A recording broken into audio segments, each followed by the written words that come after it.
can get by on bologna and cereal. So I got everything I need, plus $200 left for the month. You plan to have a girlfriend? For sure.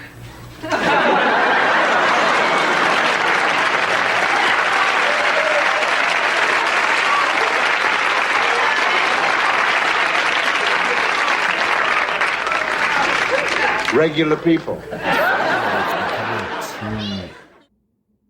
Normalize for us to celebrate people when they're gone. This week, of course, as many know, there was a lot of passings, notable and, of course, others across the world. So many things happening. That's the way the world is. But that clip, of course, from the Cosby Show and, of course, the late Malcolm Jamal Warner, who was a fantastic actor, but also a fantastic human being when it came to explaining and talking about Black history and really being strong about his beliefs, but also strong about presenting the facts. And, I watched a few clips of him, and I watched a clip of him last week with him on the Melissa Ford show. This is before this happened. This was like Friday. Just randomly popped up on my feed on YouTube, and I'm watching it on my phone, and I'm like, okay.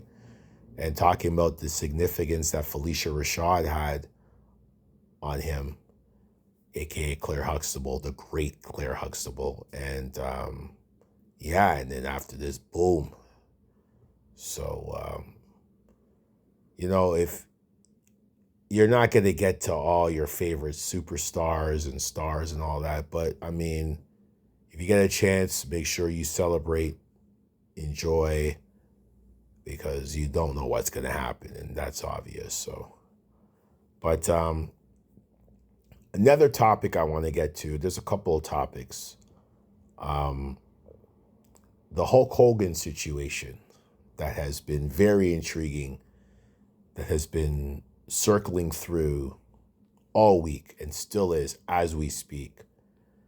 There's a lot of mixed emotions by a lot of people. Some people are celebrating him, not caring about what his history's been, whether it's in or out of the ring. Some are just like, whatever. They don't have any feelings towards it. Some people have mixed emotions. There's so much. Now, usually the term is there's so much to unpack. There is nothing to unpack. It's very simple. Hulk Hogan, aka Terry Bollea, was the instrumental professional / sports entertainment character to reset and revive professional wrestling, period. At a time where Vince McMahon Jr. had bought the company from his father, who was a more conventional type of promoter, kind of presenting his usual stars, George Animal Steele and Bruno Sammartino, Bob Backlund, the Wild Samoans, and other superstars that he had at the time. He had his core guys, of course, the late, great Andre the Giant, and many, many more that he had. And Vince Jr. buys the company, takes over, goes to Bob Backlund and says, look, man, I'm going a different direction. Has him lose the title to the Sheik. People call Sheik the transitional champion. I don't call him a transitional champion. I call him a champion. Because if you watch that match in Madison Square Gardens between Backlund and Sheik, it was a beautiful storyline. And that's one of the things that's missing in professional wrestling now, or in sports entertainment, is storylines. There was a storyline as short as this storyline, as many people think it was still a storyline. There was a storyline going into this title match in December of 1983, which was right after Christmas. If I'm correct, it was the 26th of December, 1983. These two fought for the World Wrestling Federation Championship. We all saw what happened. Sheik working on Backlund throughout the match. And of course, previous to the match, they had the thing with the Persian clubs, those deadly Persian clubs, and then, Sheik attacking Backlund, hurting his shoulder, led to the match at MSG. Boom, boom, boom. Sheik has him in the clutch. Arnold Skolin throws the towel in. Boom, boom, boom. Ref calls it. So Sheik has the title, goes into the next month. Vince McMahon has his guy in place. This is it. If it works, Vince is going to soar into new heights. If it doesn't work, that's it. He could be in trouble. Brings in this guy, Terry Bollea, who had been jumping back and forth between the WWF, the WWF, AWA, Japan. At one point in time, managed by Classy Freddie Blassie, who Classy Freddie Blassie was the manager of the Iron Sheik during that match. And of course, everybody knows January 23rd, 1984, the beginning of an era in professional wrestling, aka sports entertainment. Things change for the better. Things soar to new heights. Television deals, WrestleMania, SummerSlams, Royal Rumbles, WWF Superstars and WWF Challenge becomes a mainstream. Maple Leaf Wrestling becomes a mainstream here in Toronto and, of course, across Canada. Other television shows, are created and born through all this success. And then, of course, which leads to the eventual Monday Night Raw, then SmackDown, and of course, before that we had Saturday night's main event, and it just, there's a whole bunch of things, right? Of course, the 4 main pay-per-views were Royal Rumble, WrestleMania, SummerSlam, Survivor Series, and then, of course, Your House was implemented years later, but Hulk Hogan was the instrumental factor into all of that. Growing up, I was never a Hulk Hogan fan. I was never a Hulk Hogan fan. I cheered when Orndorff turned on him, pile drived him, and joined Bobby Heenan, Stud, and Bundy. I was cheering for Bundy in WrestleMania 2 when him and Morocco beat the crap out of him in Saturday night's main event. WrestleMania 3 when Andre ripped the shirt and the crucifix and asked for a title shot, where Jesse was on Andre's side and Piper was talking and supporting Hogan, of course, Piper's Pit. WrestleMania 4, he wasn't available. He was in the tournament, had that disqualification decision with Andre, which led to, which led to Savage, Macho Madness, winning the WWF title. WrestleMania 5, Savage hitting him with the title, knocking him out at the main event, leading to WrestleMania 5. Warrior beating him in WrestleMania 6 in Skydome. I mean, I can go on and on. Slaughter throwing the fire in his eyes in WrestleMania 7 after him beating Slaughter to get the belt back and burning his... Oh, it was great. Slaughter was great. I was never a Hulk Hogan fan. And to unpack all of this for some people, it's hard. For me, it's not. I was never a fan of his. And I felt like Hulk Hogan was a company guy. He would do whatever it takes to make sure the company goes where it needs to go. And whatever Vince wanted, he did it for Vince, because him and Vince were a team. The steroid scandal, all these things, they were always a team. The alleged Jesse Ventura and other wrestlers trying to start a union and Hulk Hogan ratting him out, I believe that 100%. Hulk Hogan was about Hulk Hogan. He was building a brand. He created this multi-million-dollar brand at the time. And, red and yellow and say your prayers, eat your vitamins, which was a lie. But there were so many factors behind it. And then, of course, you look at the events, and then he comes back for a while. I remember he left because of the scandal, comes back. WrestleMania 9, beats Yoko in that ridiculous booking match. And then, of course, fans are kind of like, the era is changing, and Vince is trying to get the new generation guys in, the Bret Harts, Mr. Perfect, Yoko, Lex Luger. And of course, he tried to run out Randy Savage also. He was trying to push out all the older guys, the WrestleMania 1s to the WrestleMania 5 guys, as I call it. He wanted those guys kind of shuffling his roster. So 93, Hogan loses to Yoko. He takes off, goes to WCW, and his aura just sucks. Finally, he does the unthinkable on July 7th, 1996. He turns heel. Shocks the world. Again, another shocking moment in wrestling history. Forms this group known as the New World Order, and it soars to new heights. Unfortunately, WCW burns it out, which led to the 26th of March 2001, where they had to finally sell to Vince. They had their last Monday Night Nitro show, and then Hogan had his last great moment, as far as I'm concerned, was again in Toronto on the 17th of March 2002 when he fought The Rock at the Skydome, where he's 0-2 in WrestleManias. A loss to the Warrior and to The Rock. Facts. And then as Hogan's career continued, he did this, that, whatever. But then, of course, the audio came out 10 years ago to the day he passed away.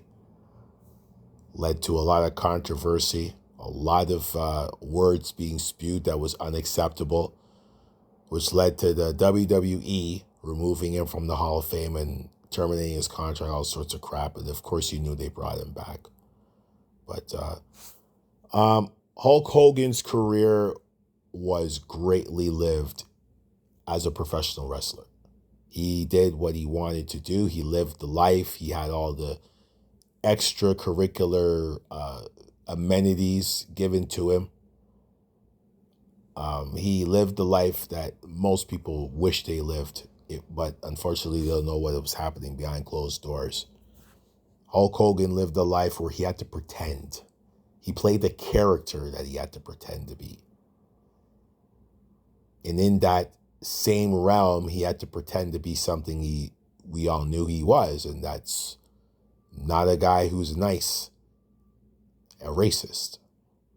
And I mean, I'm not going to sit here and rant about that tape. I listened to it a couple of times and I was like, whoa. But not being a fan of his, never being a fan of his, it didn't surprise me, but it gave me a sense of like, man, I think God was kind of telling me something, like, but in a reality sense, I've never been, I saw this guy and, you know, this supposed larger than life figure, and I was like, can somebody beat this guy? I looked at him as Goliath. I think somebody could take him down. So when Yokozuna dropped a leg drop and beat him, and after actually the camera in his eyes, and then Yoko hit the leg drop and pinned him and won the title at the King of the Ring 93, I was like, yes, finally. Get him out. I was not one of those guys like I was sad. I was like, get him out. Time to get the new boys in, get the new boys doing their thing. So,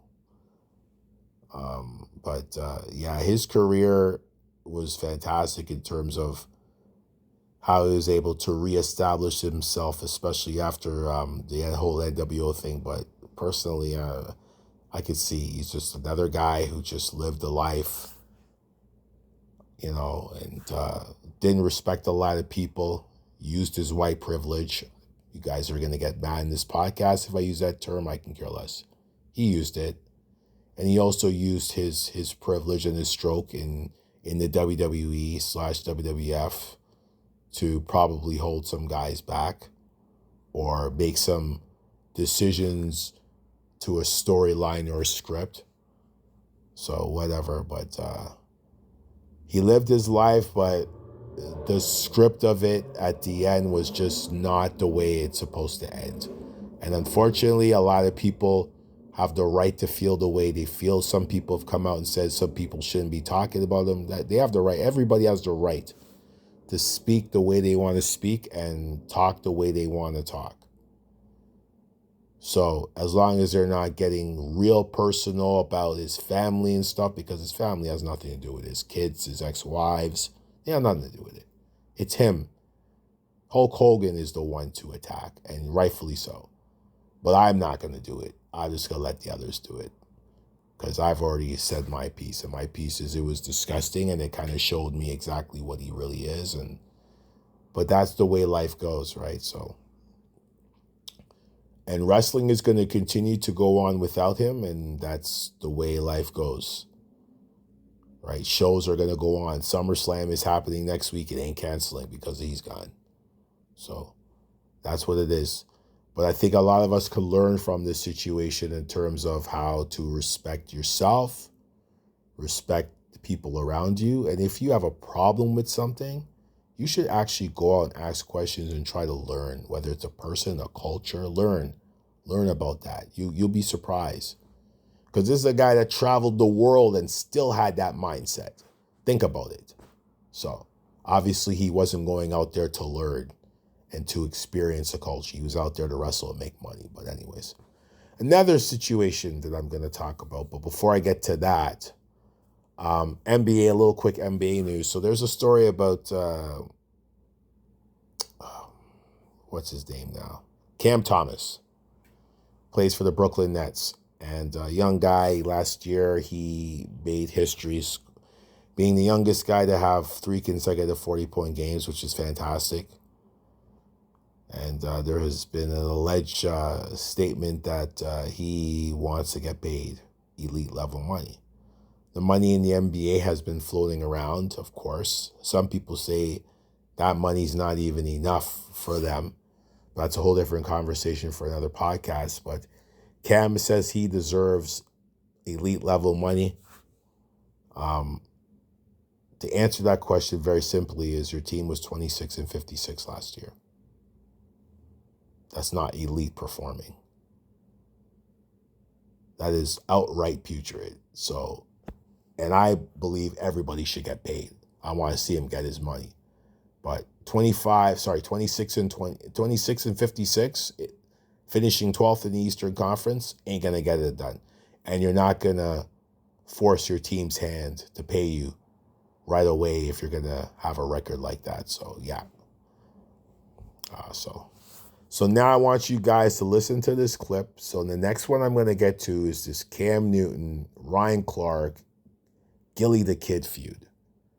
So listen to these 2 clips from, first I'm going to play Ryan Clark's clip, and then it'll be followed by Cam's, and then I'll... How do you get there? And the last thing is this, right? Cam Newton is using excuses to not put Jalen Hurts in the top 10. Excuses are tools of incompetence that build monuments of nothingness, and those who major in their usage are non-achievers. The ring that Jalen Hurts is walking around with says top 10 to me. Tell Cam to show you his. That we want to attack the messenger, Ryan Clark. Okay, let's pull up your stats. Second team All-SEC, we cannot relate. Undrafted in 2002, we cannot relate. Then you have 1 Pro Bowl in 2011, we cannot relate. So if you want to unlock Petty Cam, and everything that Cam Newton has ever said on this 4th and 1 show has always been backed by merit and logic, but some way, shape, form, people keep attacking Cam the person, or why he didn't jump on the fumble, why he didn't do this, or comparing and contrasting. So when I compare and contrast you guys' statistics and Dan Orlovsky, never mind. But as we keep going and we keep unlocking and keep poking the bear, and y'all want to play this game. This is allegedly about Cam Newton not putting Jalen Hurts in his top 10. So what if he doesn't? That's his opinion. He's a quarterback who's played the position, understands the position, and he's critiquing the guy and feels like this is what it is, and that's about it. Like, everybody has their opinion. I just felt like Ryan Clark was a little too excited about it. And Cam, of course, responded, and then after Ryan Clark said something afterwards, and, allegedly Cam also had said something about Jaden Daniels, and not this particular time, but before, and Ryan Clark had to speak on it. I think Ryan Clark and Cam Newton need to sit in a room and just really talk and hash it out as 2 grown men instead of trying to destroy each other. And of course, Cam Newton, in the clip, you don't hear that he went after Gilly the Kid. Gilly the Kid came out on social media and was absolutely on a roast. And I'm not playing that clip on here because it's a little too disrespectful. for some of the language he was using towards Cam. It's not that serious, guys. It's not that personal. It's football. Cam maybe got in his emotions, because people have been continuously, what's going on here? Continuously throwing shade on him about the Super Bowl and other certain situations. And we got to let that go, guys. Come on. It's not that serious. So, maybe him and Gilly the Kid could talk someday. Hopefully they can. I don't know where that's going to go. But yeah, it was pretty deadly with those two.